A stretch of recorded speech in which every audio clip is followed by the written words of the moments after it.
Dober dan vsem skupaj, lep pozdrav. Začenjamo z sklepno tiskovno konferenco zunanjega ministra dr. Anžeta Logarja, gostitelja Blejskega strateškega foruma. Minister bo v uvodu pojasnil nekaj svojih pogledov na pravkar na še potekajoč Blejski strateški forum in tudi odgovarjal na vprašanja ministra. Hvala, Aleksandar.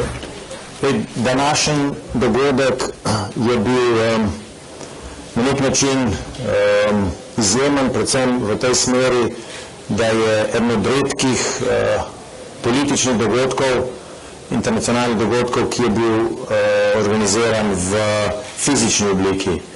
Na Ministrstvu za zunanje zadeve smo imeli dolgo časa razpravo o tem, ali letos Bled Strategic Forum organizirati v fizični obliki, ali ga organizirati v virtualni, ali pa ga sploh zaradi zunanjih okoliščin ne organizirati.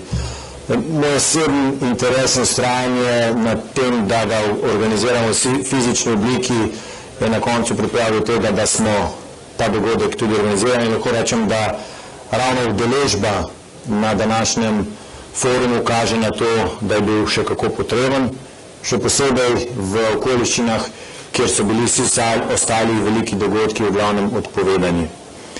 Mislim, da je udeležba na 15. Bled Strategic Forumu rekordna skozi celotno zgodovino organizacije in v tem pogledu naj se še enkrat zahvalim ekipi, ki je uspela ta dogodek organizirati. Hkrati pa na nek način daje to tudi spodbudo za slovensko diplomacijo, da še naprej aktivno in z veliko energije pristopa k mednarodnim odnosom. Današnja razprava je na nek način tudi dober uvod v konvencijo o prihodnosti Evropske unije. Slišali smo različne poglede, slišali smo zelo živahno razpravo in videli tudi, da voditelji posameznih držav Evropsko unijo vidijo drugače, kako tudi okoliščine, v katerih se trenutno dogajajo razmere. Mislim, da je to odlično izhodišče za neko odprto in živahno razpravo, ki se bo začela še v času nemškega predsedovanja, torej konvencija o prihodnosti Evropske unije, ki jo bo potem nadaljevalo portugalsko predsedstvo in v katerem bo zelo aktivno sodelovala tudi Slovenija in naj bi se zaključila v času francoskega predsedovanja. Kot veste, ta teden prihaja v Slovenijo tudi zunanji minister Francije, kjer bo sodeloval na posvetu slovenske diplomacije.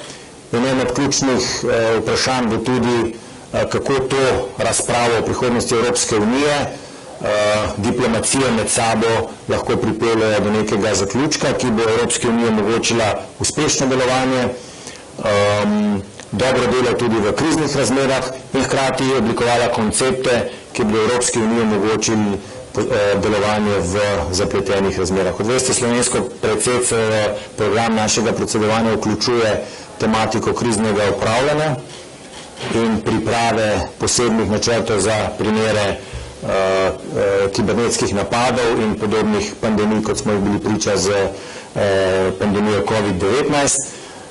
In na ta način verjamem, da bomo ravno preko razprave med predsedujočimi državami in tudi danes uspeli najti načine, kako bo Evropska unija učinkovito funkcionirala. Ob rob današnjega dogajanja so potekali še številni sestanki na bilateralni osnovi, skupna kosila in večerje in lahko rečem, da to diplomatsko vrenje, ki ga vidimo danes, bo na koncu pripeljalo do rešitev, ki bodo ugodne za državljanke in državljane Republike Slovenije, kakor seveda posledično tudi za vse, ki živimo v Evropski uniji. Toliko za uvod. Hvala, minister. Prehajamo na vprašanja, prosim. Gospod Logar, že Božič Popov, a pa ne daje mogoče država tudi na današnjem Blejskem strateškem forumu morda dve zelo različni nekako zunanji politični sporočili. Eno je seveda z udeležbo predvsej vzhodnoevropskih držav, tudi kluba močnega zastopstva, kluba V4, po drugi slišimo tudi, da nima premijera Janša govoriti o ukradenih volitvah, po drugi strani gospod Pahor poudarja pomen spoštovanja vladavine prava. Ali so to dve zelo diametralno nasprotni nekako sporočili, ki jih Slovenija daje na tem istem DSF-ju? Moram priznati, da ne razumem argumentacije, ki jih posamezniki uporabljajo v zvezi z posameznimi državami članicami Evropske unije. Če se ne motim, je Evropska unija utemeljena na vladavini prava in enakosti vseh. Enakosti vseh pomeni enakosti vseh držav članic. Kar pomeni, da ni ena država pomembnejša od druge, ker v tem primeru bi imela Slovenija težak problem sodelovati v 500 milijonski skupnosti, kjer nas je samo 2 milijona.